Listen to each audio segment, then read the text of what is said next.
Salut, je suis Selma de Bosnie. Avant de te raconter mon histoire extraordinaire, clique sur j'aime et inscris-toi à mon histoire animée. Elle offrira 1 000 $ à une personne chanceuse qui s'inscrira dans les prochains 7 jours.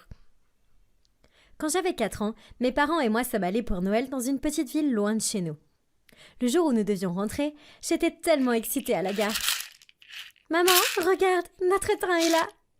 Je me suis retournée pour voir. Maman était partie. Papa aussi. Mon cœur battait la chamade alors que je courais dans la foule en les appelant. En quelques instants plus tard, j'ai vu le train bouger. Mes parents étaient en train de partir sans moi. J'ai couru après le train en pleurant quand soudain, quelqu'un m'a pris le bras. C'était un officier de police à l'air gentil et je lui ai dit que j'étais perdue. Il m'a demandé de lui décrire mes parents. Papa portait un manteau marron et la robe de maman était rouge. Ma chérie, tu peux décrire leur visage? Je ne pouvais pas les décrire du tout. Je ne savais même pas où j'habitais. Le policier m'a déposée dans un orphelinat et a dit qu'il viendrait me chercher dès qu'il aurait trouvé mes parents. Mais les jours se sont transformés en semaines et les semaines en mois. Et personne n'est venu me chercher.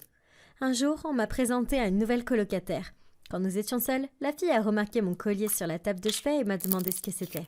« C'est un cadeau de mes parents. Tu veux l'essayer? Ça me dérange pas. » Je l'ai mis autour de son cou et son visage s'est illuminé. Nous sommes devenus amis instantanément et je me suis endormie en me sentant un peu plus heureuse cette nuit-là. Le lendemain matin, j'ai sauté de mon lit quand j'ai vu une fille étrange dans la chambre, portant mon collier. « Hé, c'est à moi, tu peux pas l'avoir. »« Quoi? Tu as dit que je pouvais le porter. Je t'ai jamais vue de ma vie, espèce de voleuse. » Et avec ça, je me suis jetée sur elle. La directrice a entendu ses cris et est entrée en courant. Quand elle nous a séparés, j'ai vu une femme debout dans l'embrasure de la porte. « Mon enfant, tu es folle. Pourquoi tu t'attaques à ta colocataire ?»« Ma quoi? Mais je sais pas qui elle est. Je sais même pas qui est quoi que ce soit. » La femme m'a enlacée doucement me demandant d'expliquer ce que je voulais dire. Je lui ai dit que, depuis que je suis enfant, je me souviens pas des visages. Il s'est avéré que le nom de la femme était Sarah et qu'elle était un brillant médecin. Elle m'a dit que j'avais une maladie appelée cécité faciale, probablement depuis la naissance. Mais il n'y a pas de quoi s'inquiéter. Je peux t'apprendre à devenir très forte pour reconnaître les gens par leur voix et leur expression. Voudrais-tu venir avec moi, Selma? Quelque chose en elle m'a rappelé maman. Et j'ai immédiatement dit oui. Et avant même que je m'en rende compte, Sarah m'avait adoptée. Et je m'envolais pour une autre ville avec elle pour vivre à son magnifique manoir. Avec l'aide de Sarah, j'ai pris de l'assurance avec les gens. J'ai été scolarisée à la maison pendant de nombreuses années. Mais le jour de mon 14e anniversaire, elle m'a dit que j'étais prête pour l'école. Dès que je suis entrée dans la classe le premier jour, un groupe de filles a afflué autour de moi. « Waouh, cette robe est magnifique! On dirait que t'as de l'argent et du goût! Toi aussi, tu es jolie! On pourrait être jumelles, haha! Mais d'abord, dis-moi, combien d'argent t'as sur ton compte en banque? 3 girafes et un éléphant?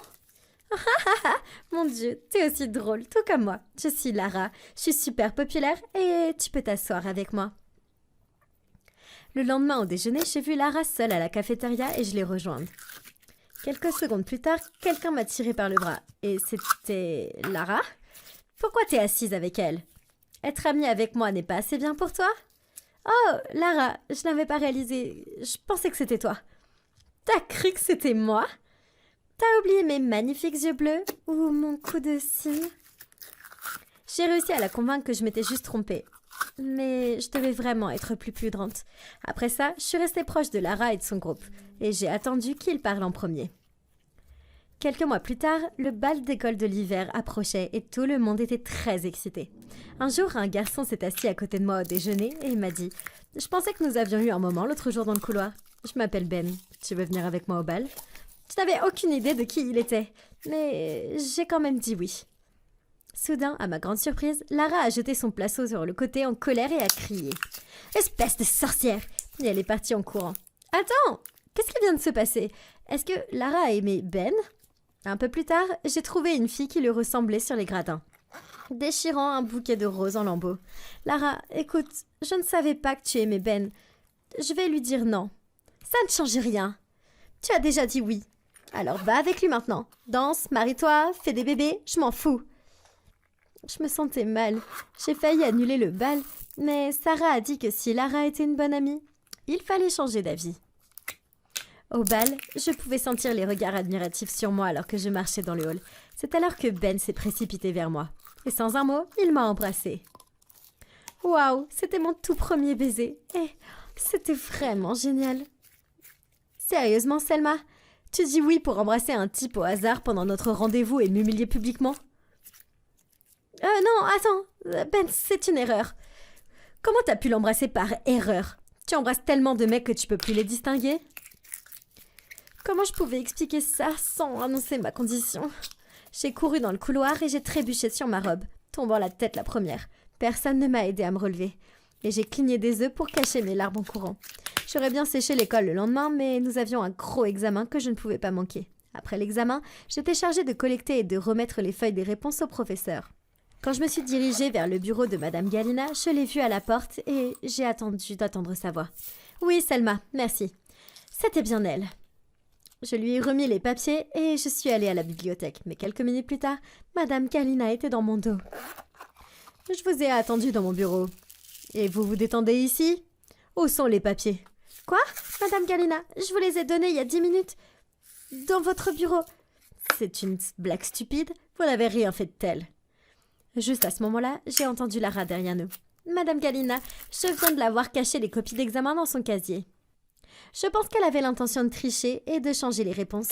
« Quoi? » Madame Galina a insisté pour que j'ouvre mon casier. Et bien sûr, les feuilles de réponse se sont répandues dehors. Comment c'était possible? J'ai essayé d'expliquer ma situation à la directrice, mais elle a été encore plus en colère contre moi pour avoir inventé des choses et j'ai été expulsée. Alors je sortais en trompe de son bureau, j'ai aperçu Lara dans le couloir, souriante. « Lara, tu m'as piégée et tu m'as fait porter le chapeau.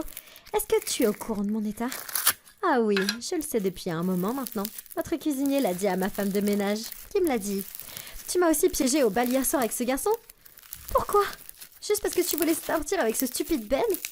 Non, parce que je voulais sortir avec toi. T'es complètement aveugle, n'est-ce pas? Trop aveugle pour voir qui t'aime vraiment. Mais non, tout ce que tu veux, c'est l'intention des garçons stupides. Je te déteste et je suis heureuse de plus avoir à voir ton joli visage. Quoi? Lara m'aimait vraiment? Ouah, quand je suis rentrée à la maison, j'ai cherché Sarah pour lui raconter ma terrible journée. Et je l'ai trouvée dans ma chambre, tenant mon collier. On aurait dit qu'elle avait vu un fantôme. Selma, où as-tu trouvé ça? Qu'est-ce que tu veux dire? C'est le mien, mes parents me l'ont donné à un Noël. Oh mon Dieu! Selma, je crois que je sais qui est ta vraie famille. Et puis, elle m'a dit la chose la plus folle. Elle m'a dit que le symbole de la rose sur mon pendentif était le blason d'une des familles les plus riches de Bosnie. Je me souviens avoir lu dans les journaux il y a longtemps qu'ils avaient perdu une petite fille, Selma. Je t'ai eu toutes ces années alors qu'ils viennent juste ici, dans cette ville. C'était incroyable. Le jour suivant, Sarah m'a conduit à ma maison, qui était en fait un véritable palais. Lorsque nous avons finalement été autorisés à les voir, j'ai su que ces personnes étaient mes parents. Ils ont écouté l'histoire de Sarah dans un silence ébahi. Puis ils ont éclaté en sanglots et m'ont serré dans leurs bras. « Oh Selma, tu nous as tellement manqué. Notre douce et magnifique nièce. » Attends, quoi? Nièce?